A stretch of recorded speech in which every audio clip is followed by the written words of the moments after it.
still stuck in the part-time job grind. Poor thing. While I was helping with cleaning up the shop, suddenly I heard a voice from behind. I turned around and see my ex-wife, Natalie, was there. She sauntered into the shop with a mocking smirk on her face. "Oh, do you like this bag? It's quite expensive, you know." Without any prompt from me, Natalie prominently displayed her bag. Sure, it looked somewhat expensive, but the style was tasteless. It seemed as if she was merely flaunting its price, lacking any real class. "I'm kind of busy right now. What do you want?" "Oh, the usual too busy being broke thing, huh?" Natalie exaggerated a disgusted expression. Then she motioned to someone outside the store. "Long time no see, huh, Mike?" Well, now is not Mike, but rather yikes, isn't it? That was Jack, a colleague from the company I used to work for. And there he was, the person I despised. "We get married, so we thought we'd come and tell you," Natalie said. "You guys got married, huh? Congratulations. Thank you so much. Does it sting, having your wife taken from you?" Natalie and Jack burst out laughing. Lacking in grace, they indeed made a well-matched couple. But seriously, what a shabby little shop. Working part-time in a place like this. "You poor thing." Jack entered the shop, rudely looking around. Leaving the penniless you was the right choice. "Jack earns $130K a year. Oh yeah, I'm a section manager." They boasted as if they had won some great victory. I couldn't understand their joy, but then it hit me what they were trying to say. In their world, an annual salary of $130K was impressive. $130K. That's less than what I make in a month. What? As I revealed this harsh truth, they were left speechless. "My name is Mike. I work at a design company. I've been delivering solid results and have high appraisals from my superiors. I have subordinates, and I'm responsible for them." "Jack, is the report ready?" Sort of. One of my subordinates is Jack, a guy who feels like he jumped straight from being a popular university student into the corporate world. He's not particularly good at his job, but for some reason, he has high self-esteem. Sort of doesn't tell me anything. Sort of means sort of, you know. It's all about the nuance, man. You're so uptight. Just send it to me via shared drive. All right. Arguing seemed pointless, so I decided to just have him send the document. After some dilly-dallying, Jack eventually shared the partially completed report. "What is this?" Upon opening and checking the document, I was shocked. It was nowhere near completion. "Jack, this is. Just finish it up for me, will you, Mike? I'm super busy." "What? It's all about helping each other out, right? Listen here.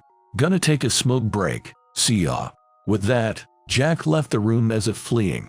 I considered chasing after him to make him continue the report, but the deadline was fast approaching. It seemed better for me to finish it myself rather than rely on Jack and end up further behind. What a troublesome guy. Sighing at Jack's retreating figure, I checked the clock. It was almost closing time. Looks like I'm in for some overtime. "Hey, hard at work I see." While doing overtime in the office, someone spoke to me from behind. "Ah, Williams, good evening." I turned around to see Williams, my other colleague. The surroundings were completely dark, and only Williams and I remained in the office, staying late to clean up after Jack. Yes, I was relying on Jack for a report, but he hadn't made any progress at all. "That's typical of him, isn't it?" Williams said with a calm smile. Then, handing me a can of coffee, he said, "Here you go." Williams has been taking care of me since I was a newcomer. He is highly competent in his work and has excellent social skills. Always composed and considerate, he is one of the most respectable people I know. Work can be tough, can't it, Mike? It sure can. I sipped the coffee and let out a deep sigh. It seemed like I wouldn't catch the last train home, so I might as well take a break. "I think you can achieve much more," Williams said. "I'll keep trying." "No, I don't mean it that way. I believe this company is holding you back. The fact is, half of your work involves following up on newcomers' tasks." "That's true, but training successors is important, right?" "Indeed, training is important, but that should be the company's responsibility, not just pushed onto you." Williams spoke more assertively than usual. "I understand that, but realistically, it's unavoidable at times. I believe you have the potential to excel even more. I see that ability in you." Williams finished his coffee and fiddled with the can. Then, looking somewhere in the distance, he spoke up. "I'm planning to start my own company, and I want you to join me." "Is that a proposal?" "Yes, it's an invitation. It's probably going to be very tough, and your salary might decrease temporarily. I can't guarantee success, but I believe that together, we can forge a path forward." I was taken aback by a sudden pat on my shoulder. "It's okay not to have an answer right now. I'll think about it." Williams smiled kindly and said, "See you later," before leaving. Independence, huh? Caught off guard by his sudden invitation, I couldn't come up with a cool response. Home, sweet home. Several days had passed since Williams had extended his invitation. I was still alone with my thoughts, unable to make a decision. "Natalie, can we talk for a bit?" I walked into the living room upon returning home. Natalie, my wife, was sitting on the sofa, fiddling with her smartphone and not even bothering to look at me. We had started dating in college and got married after entering the workforce. Natalie is strikingly beautiful. She has her difficult moments, but during our college days, I found even those quirks charming. She chose to be a homemaker, not engaging in any employment. With my stable job at a major design company and a decent income, I didn't oppose her choice. However, as a homemaker, she hardly ever did any housework and spent most of her time socializing, much like in her college days. The only significant change was her increasingly lavish spending habits and the upscale nature of her social life. After returning home, there's no dinner prepared, and I find myself alone, making instant noodles for myself. I've been invited to start a new business with my colleague. "Huh?" I mentioned to Natalie while boiling water. She barely glances at me, responding with a disinterested hum. "I'm thinking of accepting the offer, but it might change our lifestyle. I thought I should discuss it with you first. If you're against it, I might decline." "Why should I care? Do what you want." "Are you sure? Do you expect me to make this decision for you, so you can blame me later?" "That's not what I meant." "Whatever, just decide on your own." "All right then. Actually, can you not talk to me right now? I'm busy responding to comments on X." She sounded irritated and turned her body away from me, continuing to ignore me for the rest of the evening. Her lack of opposition might be a green light for me. It's an opportunity, after all. If I continue with my current job, I'll probably have a stable income and a standard career progression. But life would just pass by while I deal with mundane tasks and mentors. Though that's not a bad life, I yearn to challenge myself and do what I truly want. Starting a new business will be tough, but it's as thrilling as when I first started working. Since Natalie isn't opposed, I decide to accept Williams' offer. I quit my job and join him. My role is the main designer, primarily working on design-related tasks, while Williams handles client acquisition. Without an office yet, we meet clients in cafes, and I work from my home office. I communicated with Williams mostly via email. Most of my days are spent cooped up in my room. What a tiring day. I finished a job with an approaching deadline and sent the data to my colleague. He'll handle the delivery and communication with the client. I'm confident there won't be any need for retakes since I've addressed all the revision points. Finally, a break. I muttered, leaning back in my chair and stretching. Ever since teaming up with my colleague, I've been incredibly busy, working non-stop for days on end. My routine involved waking up, immediately getting to work on my PC, eating while working, and going to bed only to repeat the cycle. It was essentially a 24/7 work immersion. Though it was tough, I felt fulfilled. I wasn't just doing tasks assigned by the company. I was pursuing designs for our clients.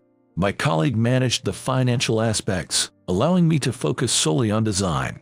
Lately, several projects had overlapping deadlines, making things particularly intense. However, having completed a major project and with the next deadline somewhat distant, I could finally breathe a bit. It wasn't feasible to take a full day off, but there was some room to relax. I exhaled, standing up and leaving my room.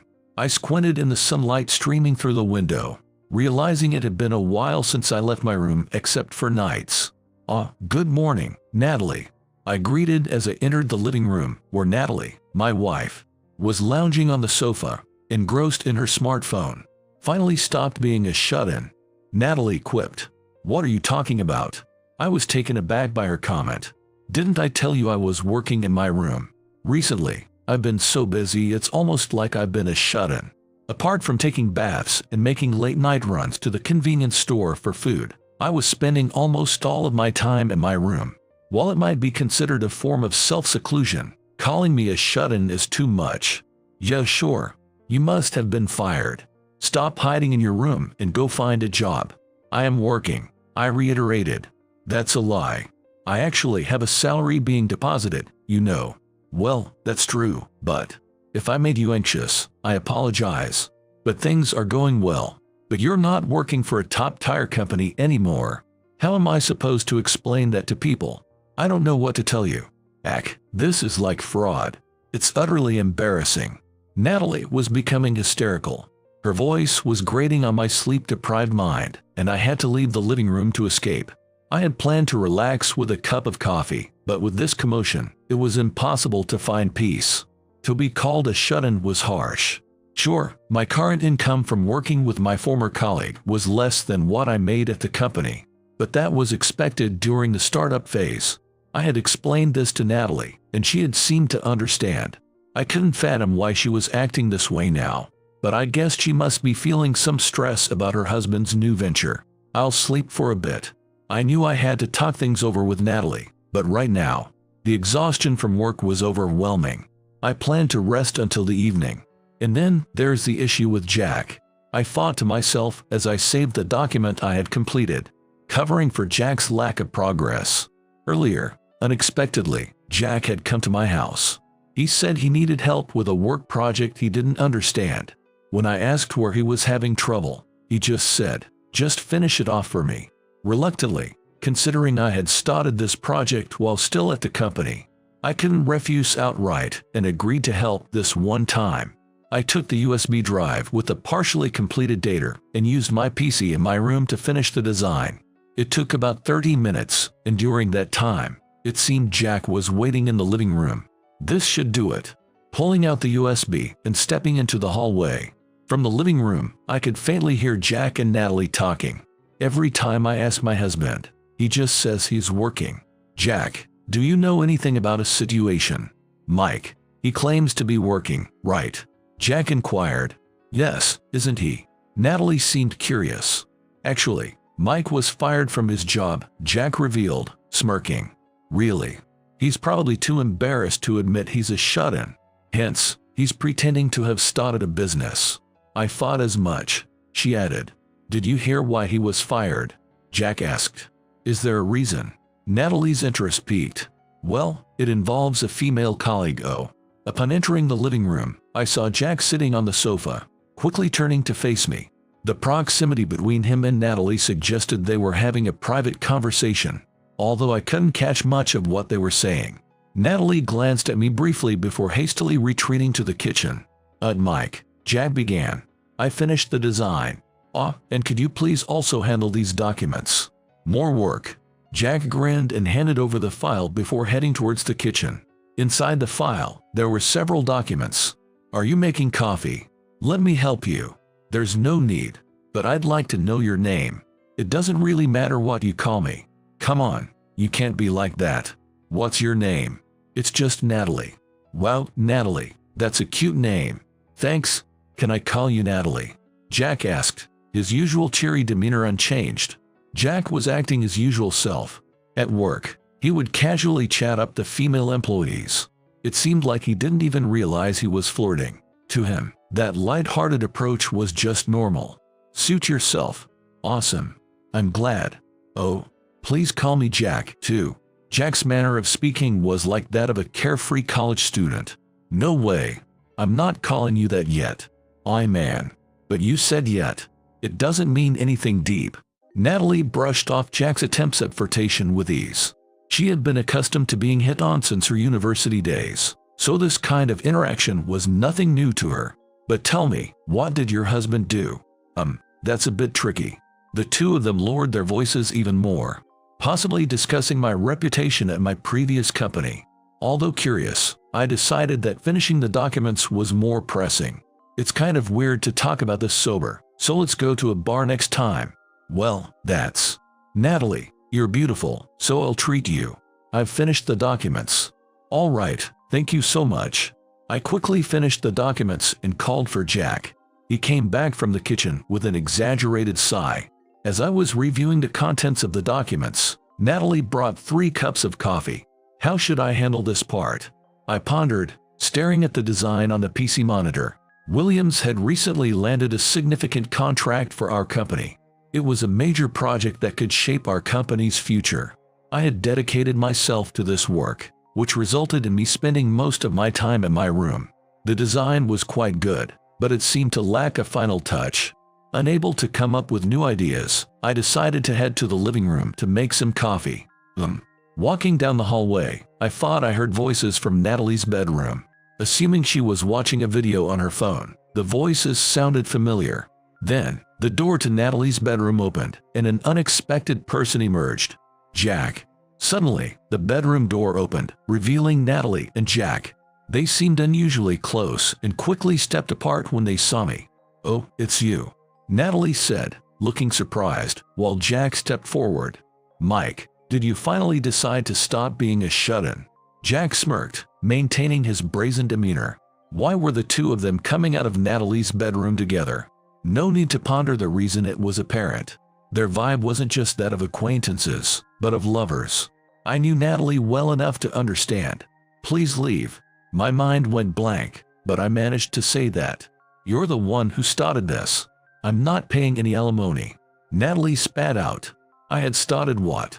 I was clueless, but it was too painful to keep looking at them. "I don't want alimony. Just leave, now." Natalie and Jack were still saying something, but my head was too clouded to comprehend their words. "Send me the divorce papers later. I'll fill them out and submit them," I interjected, cutting them off, and retreated to my room. Closing the door behind me, I felt my legs give out, and I collapsed to the floor. Covering my face with my hands, I felt utterly miserable. "Everyone, great job. This project was a huge success." William's voice resonated throughout the spacious and stylish office. Several employees raised their glasses filled with drinks, jubilantly celebrating the success of the project. After divorcing Natalie, I immersed myself completely in work. The workload was heavier than expected, but with William's expertise, our company experienced rapid growth. We now rented an office in a prime location and employed staff beyond just the two of us. As a co-founder, I achieved a staggering annual income of $13 million. We finally made it this far, I thought. We had just successfully completed a massive project and were having a small celebration in the office. Leaning against the wall and sipping quietly from my cup, Williams approached me. "It's been a tough journey," he remarked. I leaned back against the wall, surveying the office. Initially, I had work sequestered in my room, pushing myself to the brink of collapse to continue producing results. Through relentless effort, the company thrived, and now we worked in this sleek office. "I'm glad I invited you, Mike. I'm grateful I decided to join you, sir," I replied. We stood with our backs against the wall, raising our cups for a toast. The crisp clinking sound echoed, filling me with a sense of reward for all the hardships we had endured. I have gained much in this journey, but I also lost a lot. "Are you still concerned about Natalie?" "Yes, I guess so." Natalie had divorced me and, apparently, recently married Jack. In a way, the two of them ended up just as I had expected. I had only told Williams that I was so engrossed in my work that it led to my divorce. But the weight of it all was becoming too much to bear alone. I had hoped time would heal the ache in my heart. But every time I walked down the hallway at home, the memories would resurface, causing me pain. I kept fearing that Natalie and Jack might emerge from the room that used to be Natalie's bedroom. Because of this, I had been avoiding interactions with women ever since. Maybe it's time I let someone know about this pain. It may not be the right time to talk about this, given the festive occasion, I said quietly. I couldn't find any more words to say, but Williams seemed to sense something. "We've successfully completed a project. It's time to take another step forward. If you're suffering, it's something that needs to be addressed," he said. "Thank you. After the celebration, let's go somewhere else to talk." "Thank you, that would be great." Let's put aside the somber faces for now. Let's smile for our employees," Williams said, tilting his chin up with a meaningful smile. Just then, a new female employee, Sarah, approached us hesitantly. "Williams, Mike, will you join us for bingo? We're about to start." Sarah, the charming new employee, asked hesitantly, likely picking up on our mood. "Of course, we'll join. Mike, you're in too, right?" "Yes, I'm actually quite good at bingo." I finished the drink in my cup and moved away from the wall. Sarah, looking relieved, led me back into the circle of employees. "I can believe that all happened to you," William said after the wrap-up party, with just the two of us left in the office. We sat side by side, sharing leftover drinks from the party.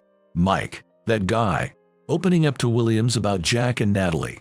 He became as angry as if it were his own issue, which felt like a huge relief after carrying this burden alone for so long. I do feel anger towards Jack and Natalie, but I've come to terms with it in my own way, I admitted. Of course, I wasn't entirely at peace, but I said as much to Williams. Time had passed since the divorce and my dedication to work. When I discovered Jack and Natalie's affair, I regretted not taking legal action. It might have led to some compensation and a sense of closure. However, at that time, my judgment was clouded, and I was overwhelmed with work. Hiring a detective to gather evidence, employing a lawyer to file a lawsuit. I had neither the energy nor the time for that. So I just divorced and distanced myself from them.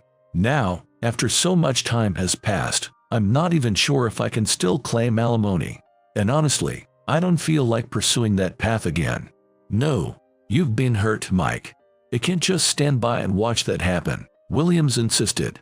Williams. His words cut through the resignation in me, suggesting that my lingering frustrations were not something I should just endure. Suddenly, as if a barrier broke, a tear dropped into my glass. Touching my cheek, I felt the wet trail of tears. Realizing I had been pushed to my limits was a revelation.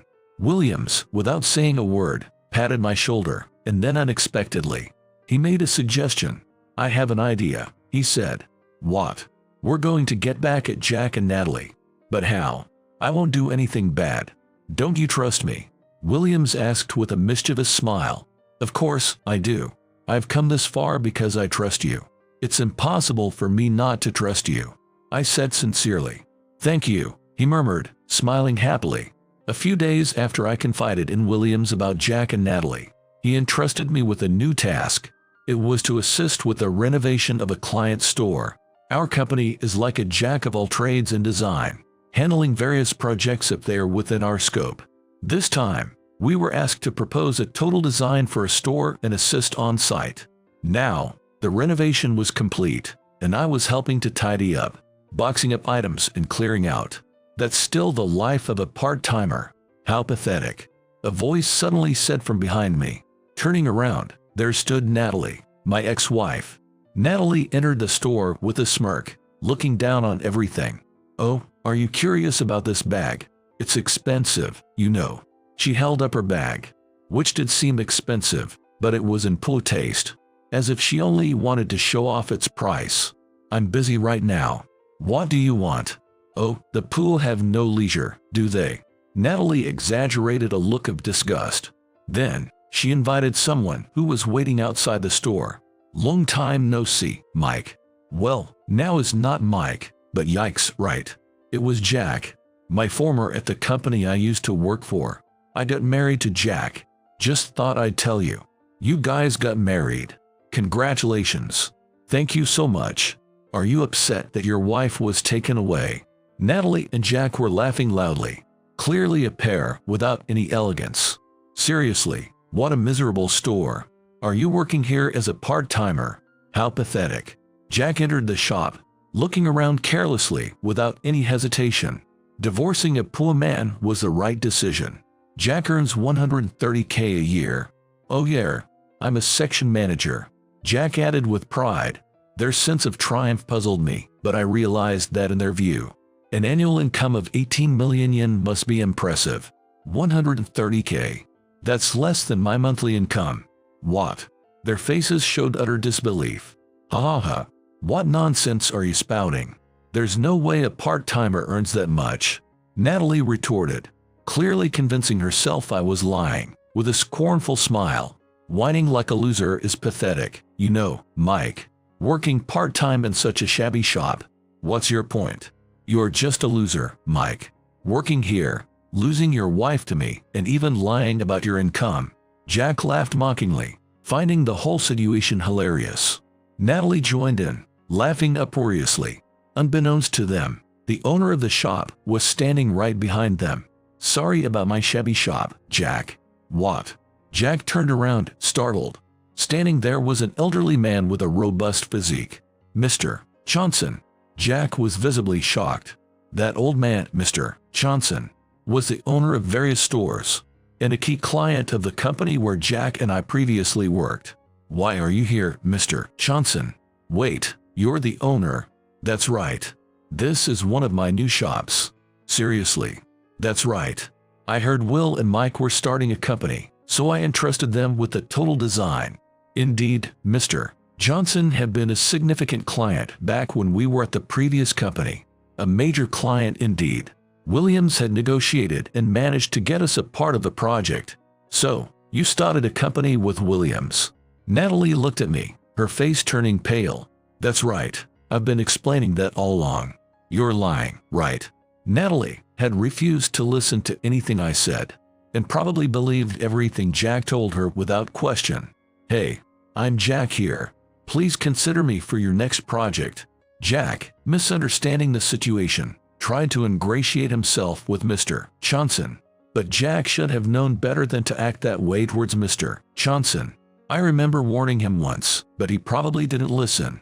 I hate people who are ungrateful. Ungrateful. To steal the wife of a man who helped you. That's beyond shameful. Mr. Johnson was genuinely angry, and it felt good to have someone stand up for me like that. Jack. Yes, sir. I'll be sure to inform the executives of your company about your disrespectful behavior and ungratefulness. No, please don't. You just became a manager, right? Well, that might be short-lived. Please, spare me. As Mr. Johnson made a call and walked out of the store, the look on Jack's face suggested that he was indeed calling the executives. Mr. Johnson had been a valuable client since the executives were mere employees. If Mr. Johnson's anger could be appeased by disciplining Jack, they would likely do it immediately. Your husband might end up earning less than $130K now. He might even get demoted. No, please, no. Natalie began to panic. Suddenly, Natalie clung to me, her eyes brimming with tears, as if she had thought of something. Hey, can't we start over? She pleaded, grasping at my clothes. I was tricked by Jack too. You never believed a word I said. Well, that's because, deep down, you were already tired of me, weren't you? That's not true at all. I know. After all, you were someone I once loved. Damn. Natalie let go of my shirt, frustration clear on her face. She realized that her attempts to sway me with tears weren't going to work. But are you okay with that? With what? Leaving things as they are. Your husband might lose his job. No, you can't be serious, she said, visibly shocked, turning towards the entrance. Outside, Jack had started to loudly complain to Mr. Johnson. Unlike Jack, I don't lie. Wait, just calm down, Jack. Natalie rushed outside to try to calm him down. Watching Natalie rush away, I felt a sense of closure, as if a weight had been lifted off my shoulders. I should probably go out there too. Jack was getting increasingly heated, and it seemed like he might say something irreversible. Frustrated, I realized the seriousness of the situation and quickly followed them outside. That's enough for today. After Natalie and Jack's commotion had settled down, and the shop preparations were complete, Williams arrived in his car to pick me up. Williams, thank you for everything. I'm really grateful for everything, Williams, I said as I got into the passenger seat of his car. Williams had masterminded the entire setup for today, explaining the situation to Mr. Johnson, arranging for Jack to be summoned through our former company, and planning the confrontation with Natalie. I hadn't anticipated Jack losing control to that extent, nor Natalie's complete bewilderment. Huh? Suddenly, I noticed someone in the rearview mirror. Oh, it's you, Sarah. My confused expression prompted Williams to chuckle and explain. When I mentioned you were meeting your ex-wife, Sarah seemed quite restless, so I decided to bring her along. You weren't supposed to tell him that. Sarah's face turned bright red at his words. You're worried about me meeting Natalie? No, not really. Sarah mumbled, looking down, embarrassed. So, you were worried I might reconcile with her? Reconcile with Natalie? No way. Really? Sarah seemed visibly relieved at my response. Sarah admires you a lot. That's why she joined our company. Hey, you promised not to tell. Sarah protested again, but Williams just laughed it off. I couldn't help but laugh along with them. It felt good to laugh heartily after such a long time. Stop laughing at me. Her annoyance only made the atmosphere lighter.